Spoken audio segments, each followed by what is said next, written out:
दोस्तों, सऊदी अरब की पहाड़ियों पर अचानक हूर परी उतर आई। क्यों उतर आई और उसके उतरने के बाद क्या मोजेजा हुआ और उसे देखने वालों के साथ क्या मामला पेश आया, आज की वीडियो में हम आपको यही मोजेजा बताएंगे और इसे देखकर आपके भी रोंगटे खड़े हो जाएंगे। मगर दोस्तों, वीडियो में आगे बढ़ने से पहले आप लोगों से एक छोटी सी गुजारिश है कि इस वीडियो को एक लाइक करके चैनल को सब्सक्राइब जरूर कर लीजिएगा। दोस्तों, जब से ये दुनिया बनी है, इंसान अपने ख्वाहिशात की तकमील हर सूरत चाहता है और उसके पीछे भागते भागते मायूसियों में गिरता जाता है। और कैसी अजीब बात है कि दिल्ली ख्वाहिश, जिसको हासिल करने के लिए इंसान ने लाखों जतन किए, हर तरह की मुश्किलात का सामना किया, वो जब हासिल कर ली जाती है तो इंसान उसकी नाकदरी भी कोई तौर पर कर देता है। दोस्तों, ये वाकया जो आज हम आपको बताने वाले हैं, ये इबरत है ऐसे लोगों के लिए जो अपने ख्वाहिशात को पाकर उसकी नाकदरी करते हैं। दोस्तों, बात आज की नहीं है, मगर आपको आज की ही लगेगी।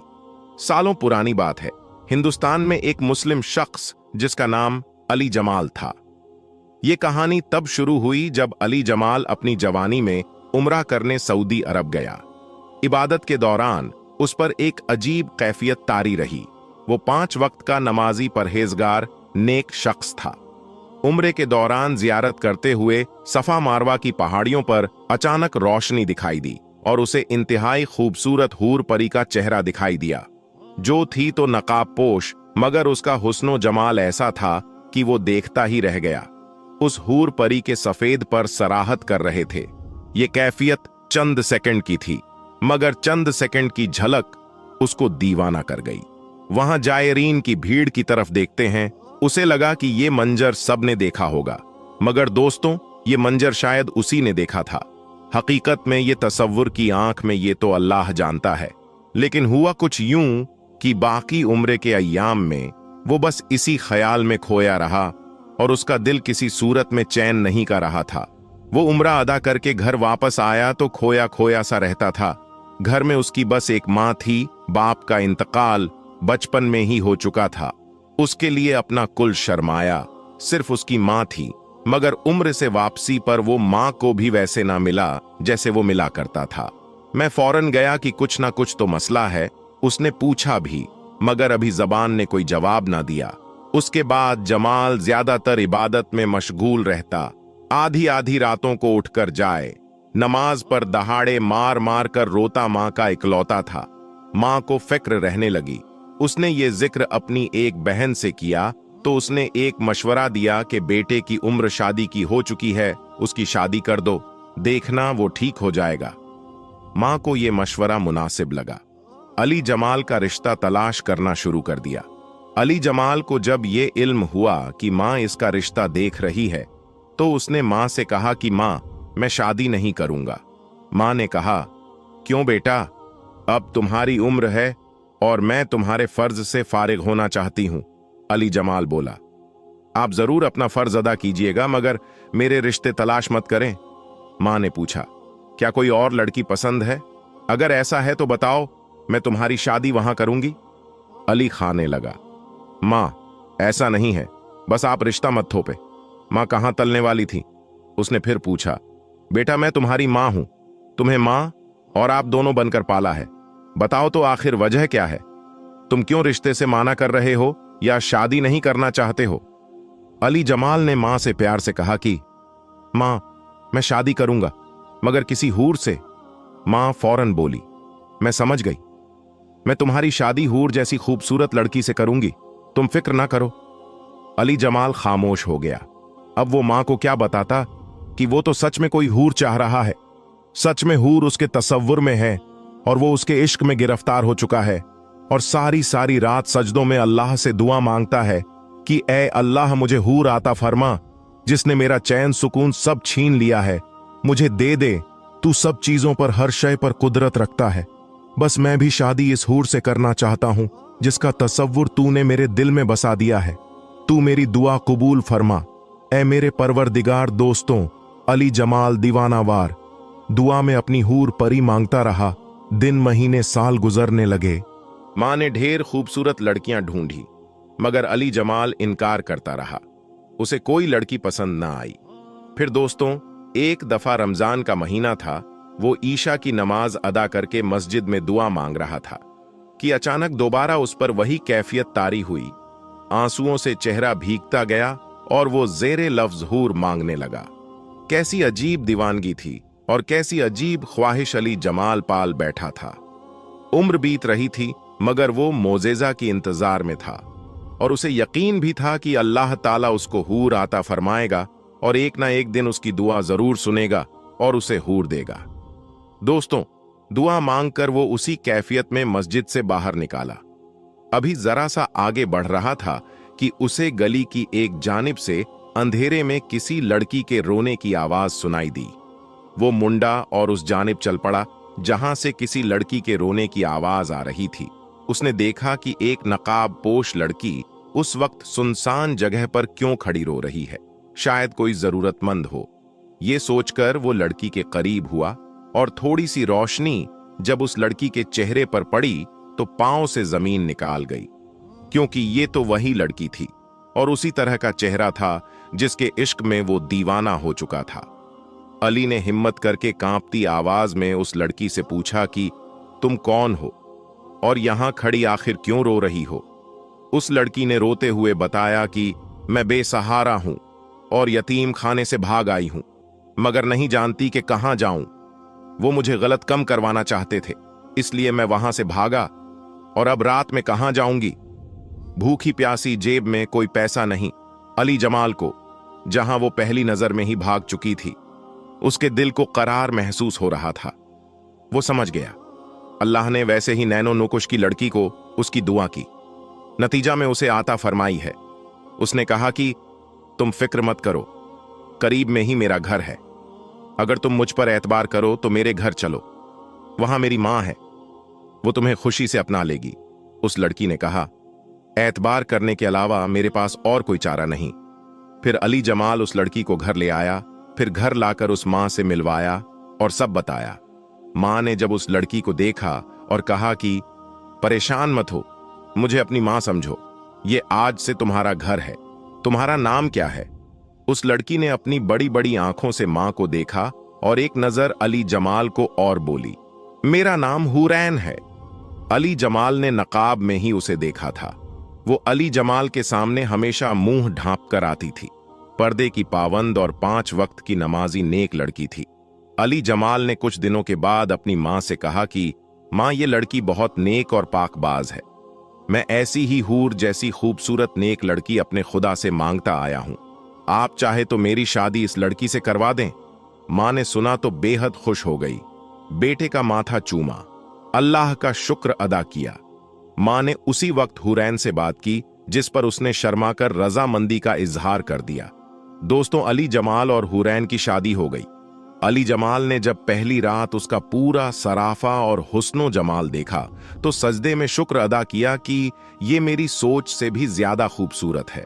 उसने हुरैन को दिल से मोहब्बत दी, उसकी हर चीज का ख्याल रखा और हुरैन ने भी अली जमाल पर अपनी सारी मोहब्बतें निछावर कर दी। दोस्तों, 5 साल का अरसा कैसे बीता। अली जमाल नहीं था, उसको बस लगा जैसे वक्त को पर लग गई और वो उड़ गया। 5 सालों में अल्लाह तबारक व ताला ने उसे हर चीज से नवाजा था जिसकी कोई इंसान तमन्ना कर सकता है, मगर औलाद ना हो पाई। मां ने 5 साल सब्र किया, मगर अब उसका सब्र का पैमाना टूटने लगा, क्योंकि उसको अपने बेटे से नस्ल की ख्वाहिश थी। उसने बेटे से बात की। बेटे ने कहा, नहीं मां, ऐसा सोचना भी मत, मुझे उससे मोहब्बत है। अगर उससे औलाद होगी तो ठीक, वरना मैं कभी भी उसका दिल नहीं तोड़ूंगा। मगर मां ने तो जैसे इस बात की जिद पकड़ ली। अब दोनों में थोड़ी सख्ती आ गई। हुरैन तो कभी भी अली जमाल से उसकी मां की तानों का जिक्र नहीं किया करती थी, मगर अली जमाल उन सब बातों से चिड़चिड़ा हो गया। वो हुरैन को बात पर गुस्सा हो जाता। एक दिन मां से अच्छी भली गर्मी सर्दी हो गई। वो कमरे में आया और खामोशी से बेड पर बैठ गया। उन्होंने कहा कि आप क्यों परेशान होते हैं? मत हो, आप मां की ख्वाहिश पूरी करें। मैं तो आपसे मोहब्बत करती हूं और इस घर के अलावा और कहां जाऊंगी। मेरा तो सब कुछ है, मगर आपको दुखी नहीं देख सकती। आप दूसरी शादी कर लें। मेरा मत सोचें, तो अली जमाल ने कहा। नहीं हुरैन, मैं कभी भी दूसरी शादी नहीं करूंगा। मैं तुमसे मोहब्बत करता हूं। वो मुतमईन हो गई। दोस्तों, कुछ वक्त और बीता और तलखियां बढ़ती चली गईं और हालात ने अली जमाल को सोचने पर मजबूर कर दिया। उसके अंदर भी औलाद के ख्वाहिश ने जन्म ले लिया और एक दिन गुस्से में उसके मुंह से हुरैन के लिए ताना निकल गया कि तुम तो मुझे औलाद जैसी खुशी तक ना दे सकी। तुम बांझ हो, मैं बेनस्ल रह जाऊंगा। दोस्तों, यह सुनना था कि हुरैन खड़ी हो गई और कहने लगी, क्या हाल है? जमाल देखा अपनी दुआओं का नतीजा। अली जमाल ने हैरानगी से ना समझने वाले अंदाज में हुरैन को देखा। हुरैन बोली, अरे पागल, मैं तुम्हारी दुआओं का नतीजा थी। तुम खुदा से रो रो कर हूर मांगते रहे हो और खुदा ने किसी एक कबूलियत के लम्हे तुम्हारी दुआ सुन ली और मुझे तुम्हारे लिए भेजा था। अली जमाल ने कांपते अंदाज में पूछा कि तुम क्या बोल रही हो? इस बात का क्या मतलब है? हुरैन का दुपट्टा गिरा और बोली कि अरे रे पगले, तुम अल्लाह से हूर मांगते थे और हूरों के यहां औलाद नहीं हुआ करती। अली जमाल का पूरा जिस्म कांप गया और उसने देखा कि हुरैन के पर निकल आए। हुरैन ने कहा, अब मैं चलती हूं। बेशक इंसान बड़ा नाशुक्रा है, अपने ख्वाहिशों के लिए ही मारा जाता है।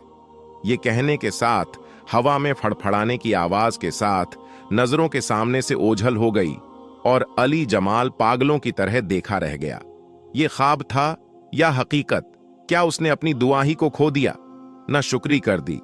दोस्तों, यकीनन ये कहानी सुनकर आप इबारत हासिल करेंगे। दोस्तों, इसी तरह का एक और वाकया एक हिंदुस्तानी ड्राइवर के साथ काबा शरीफ में पेश आया। दोस्तों, सऊदी अरब में रहने वाले एक हिंदुस्तानी ड्राइवर ने जब एक सऊदी शेख की बेटी से शादी की तो इन दोनों के साथ खानाए काबा में कौन सा मोजेजा पेश आया जिसे देखकर सब दंग रह गए। ये हिंदुस्तानी ड्राइवर कौन था और इसने शेख की बेटी से शादी क्यों की? ये जानकर आप हैरान रह जाएंगे। लिहाजा ये हकीकी वाकया जानने के लिए वीडियो को आखिर तक जरूर देखिएगा। दोस्तों, ये वाकया सऊदी में रहने वाले एक हिंदुस्तानी ड्राइवर का है जिसका नाम समीर बताया जाता है। दरअसल सऊदी के मारूफ शहर दमाम के 70% लोग तेल निकालने के कारोबार से वाबस्ता हैं और ये तमाम लोग इंतहाई अमीर हैं। इस इलाके में एक अरबी शेख रहता था जिसका नाम शेख जाहिद बिन हनान था। वो ज्यादा अमीर ना होने की वजह से एक ट्रक चलाया करता और अपनी 3 बेटियों और बीवी के साथ दमाम के इसी इलाके में रहा करता था। इसकी कमसिन बेटियां इंतहाई हसीनो जमील थीं। एक दिन शेख जाहिद नामी ये अरबी शख्स ट्रक पर सामान लादकर दूसरे शहर जा रहा था कि रास्ते में उसे एक नौजवान मिला जिसने फटे पुराने कपड़े पहन रखे थे और इंतहाई लाचार महसूस हो रहा था। उस नौजवान का नाम समीर था, जो कि हिंदुस्तान के शहर गाजियाबाद से ताल्लुक रखता था। यह नौजवान ड्राइवर की नौकरी के तलाश करने के लिए रियाद जाने का मुंतजिर था, लेकिन इस सुनसान इलाके में कोई टैक्सी या फिर गाड़ी नहीं थी। इसी बीच शेख जाहिद का गुजर यहां से हुआ, जिस पर समीर नामी नौजवान ने हाथ के इशारे से शेख जाहिद को रुकने को कहा। शेख जाहिद ने ट्रक रोककर उससे पूछा कि क्या मसला है, जिस पर नौजवान ने कहा कि शेख साहब, मुझे रियाद शहर जाना है मगर कोई सवारी नहीं मिल रही है। बराहे मेहरबानी आप मुझे किसी करीबी बस स्टॉप तक ले चलें। यह सुनकर शेख जाहिद ने उसे अपने ट्रक में सवार किया और बताया कि मैं भी रियाद शहर को ही जा रहा हूं, इसलिए तुम्हें फिक्र करने की कोई जरूरत नहीं है। मैं तुम्हें रियाद शहर तक ले चलूंगा। दोस्तों, समीर नामी नौजवान ट्रक में सवार होने के बाद शेख जाहिद से गपशप करने लगा। शेख जाहिद ने समीर से पूछा कि बेटा, तुम क्या करते हो और तुम किस मुल्क से ताल्लुक रखते हो, क्योंकि तुम अरबी तो मालूम नहीं होते। जिस पर समीर ने बताया कि वो हिंदुस्तानी है और यहां ट्रक ड्राइवर की जॉब की तलाश में मारा मारा फिर रहा है। शेख जाहिद समीर से कहने लगा कि अगर मैं तुम्हें अपने पास जॉब पर रख लूं तो क्या तुम मेरा ट्रक चलाकर ईमानदारी से सामान को एक जगह से दूसरी जगह मुंतकिल करोगे? यह सुनकर समीर नामी नौजवान बहुत खुश हुआ और कहने लगा, क्यों नहीं शेख साहब, मैं पूरी ईमानदारी से इसे अपनी ड्यूटी सर अंजाम दूंगा। यूं समीर नामी हिंदुस्तानी नौजवान शेख जाहिद के यहां नौकरी करने लगा। दरअसल शेख जाहिद की उम्र ढलती जा रही थी और इसकी 3 बेटियां जवान हो रही थीं। यही वजह थी कि शेख जाहिद चाहता था कि वो घर पर रहकर अपनी बेटियों की देखभाल करे और उनकी तालीम और तरबियत पर तवज्जो दे। इसी वजह से उसने समीर नामी हिंदुस्तानी नौजवान को काम पर रख लिया और उसे महीने की बुनियाद पर तनख्वाह देने लगा। समीर भी पूरी ईमानदारी से अपनी ड्यूटी को सर अंजाम दे रहा था और कुछ ही महीनों में उसने अच्छी खासी रकम जमा कर ली, क्योंकि जब वो ट्रक लोड करके किसी कंपनी में अनलोड करने जाता तो उसे अनलोडिंग के भी पैसे अदा किए जाते थे। और यूं समीर नामी नौजवान शेख जाहिद के यहां नौकरी करते हुए दूसरे तरीकों से भी पैसा कमाने लगा। यही वजह थी कि बहुत ही कम वक्त में उसने एक बहुत बड़ी रकम जमा कर ली। तकरीबन 1.5 साल गुजरा तो एक दिन समीर शेख जाहिद के पास आया और कहने लगा कि शेख साहब, ये रही ट्रक की चाबियां, मैं मजीद आपके यहां नौकरी नहीं कर सकता, क्योंकि मैं अपना जाती ट्रक खरीदने लगा हूं ताकि अच्छी कमाई कर सकूं। यह सुनकर शेख जाहिद परेशान हो गया और समीर से कहने लगा कि बेटा, मुझे तुम पर पूरा एहतेमाद है और तुमने मेरा काम बहुत अच्छे से संभाल रखा है। मैं बूढ़ा हो चुका हूं और मेरी 3 जवान बेटियां हैं। मैं अब बाहर निकलकर काम नहीं कर सकता। मुझे अब अपनी बेटियों की जिम्मेदारियां निभानी है। अगर तुम बुरा ना मानो तो मैं तुमसे एक दरख्वास्त करता हूं कि तुम मेरे यहां नौकरी करते रहो, चाहे तो डबल तनख्वाह ले लो। दोस्तों, शेख जाहिद ने इतने दर्द भरे लहजे में रिक्वेस्ट की कि समीर इनकार ना कर सका और मजीद कुछ महीने डबल तनख्वाह पर नौकरी करने की हामी भर ली। इस दौरान शेख जाहिद की तबीयत खराब रहने लगी और एक दिन वो अपने खालिक हकीकी से जा मिले, यानी उनका इंतकाल हो गया। जब महीने के आखिर पर समीर तनख्वाह लेने शेख साहब के घर पहुंचा तो उसे पता चला कि शेख साहब तो वफात पा चुके हैं। ये सुनकर एक तरफ तो समीर को सदमा पहुंचा तो दूसरी तरफ उसने शेख साहब की बीवी से कहा कि वो मजीद आपके यहां काम नहीं कर सकता। उसने चाबियां टेबल पर रखी और उठ खड़ा हुआ। शेख साहब की बीवी, जो समीर को बेटा कहकर बुलाती थी और उसे अपने बेटों की तरह ही समझती थी, वो कहने लगी कि समीर बेटा, तुम इंतहाई शरीफ और नेक इंसान हो। हमें मुसीबत के इस घड़ी में छोड़कर ना जाओ। खुदा के बाद हमारा इस दुनिया में तुम्हारे सिवा और कोई नहीं है। लेकिन समीर ने कहा कि वो अपना कारोबार करना चाहता है, लिहाजा वो मजीद नौकरी नहीं कर सकता। ये कहकर वो वहां से चला गया। ये जुमे का दिन था और समीर शेख साहब के घर से वापस आने के बाद नमाज जुमा अदा करने मस्जिद पहुंचा, जहां मस्जिद के मौलाना साहब अपनी तकरीर में यतीम के हुकूक बयान कर रहे थे कि जिस घर से बाप का साया छिन जाए वो पूरा घर बेआसरा हो जाता है। इस घर के ना सिर्फ सगे अजनबी बन जाते हैं बल्कि करामतदार भी निगाहें बदल लेते हैं, यहां तक कि हकीर समझने लगते हैं। कुछ लोग इन यतीम बच्चों को दरख्त के टूटे और सूखे पत्तों की तरह अपने कदमों में रौंदने लगते हैं। हकीकी मुसलमान को ये तालीम दी गई कि यतीम बच्चों की तालीम, लिबास, रहन सहन और खाने पीने का ख्याल रखा जाए, उनसे प्यारो मोहब्बत और शफकत का बर्ताव किया जाए। मस्जिद के इमाम साहब फरमाने लगे, अल्लाह ताला क़यामत के दिन उस शख्स को अजाब नहीं देगा जिसने ये यतीम के साथ हुस्न सुलूक किया होगा। अल्लाह ताला ने कुरान मजीद में बार बार यतीमों से हुस्न सुलूक की तलकीन की। अल्लाह ताला फरमाता है कि माँ बाप, कराबूदारों, मोहताज और रिश्तेदार मुसाफिरों और जो तुम्हारा गुलाम है सबके साथ एहसान करो। इसके बाद दोस्तों, समीर को इमाम साहब की बातें सुनकर ऐसा महसूस हुआ जैसे कि ये तमाम बातें उसके लिए ही नाजिल हुई हों, और दिल ही दिल में उसे एहसास हुआ कि उसे शेख साहब के घर वालों को ऐसे बेआसार नहीं छोड़ना चाहिए। जुमे की नमाज पढ़ने के बाद समीर वापस शेख साहब की बीवी के घर पहुंचा और कहने लगा कि मैंने हुजूर अकरम सल्लल्लाहु अलैहि वसल्लम की हदीस सुनी है कि यतीम की देखभाल करने वाला मेरे साथ जन्नत में मेरा हमसाया होगा। इसलिए अब मैं आपका बेटा बनकर आपके घर की तमाम जिम्मेदारियां निभाऊंगा। जिसके बाद समीर ने शेख साहब की बीवी की इजाजत से उनका कारोबार संभाल लिया और देखते ही देखते एक ट्रांसपोर्ट कंपनी बना डाली। यूं शेख साहब की बीवी ने अपनी सबसे बड़ी बेटी का निकाह समीर से कर दिया। मगर 3 साल गुजारने के बाद भी समीर के यहां औलाद न हुई। एक रात शेख साहब की बीवी ने ख्वाब में देखा कि कोई कह रहा है कि अपनी बेटी और दामाद से कहो कि खानाए काबा में मकामे इब्राहिम के सामने सजदा रेज होकर दुआ मांगे, अल्लाह इन्हें औलाद से नवाजेगा।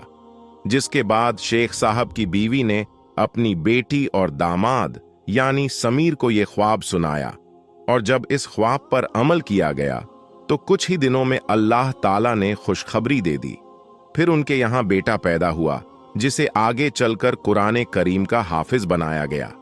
समीर अक्सर कहता कि मेरा बेटा काबा में की गई दुआ के बाद पैदा हुआ, जो किसी बड़े मोजेजे से कम नहीं। तो दोस्तों, ये थी आज की हमारी वीडियो। ये वीडियो आपको कैसी लगी कमेंट करके जरूर आगाह कीजिएगा। इस वीडियो को लाइक और शेयर भी जरूर कीजिएगा, क्योंकि हदीस पाक में वाजह तौर पर यह बताई गई है कि दीन इस्लाम की बातों को दूसरों तक पहुंचाना सदकाए जारिया है, और आपके इस नेक काम से बहुत सारे लोगों को अच्छी बातें मालूम हो जाएगी। इसलिए इस वीडियो को शेयर करके इस नेक काम में हिस्सा जरूर लें।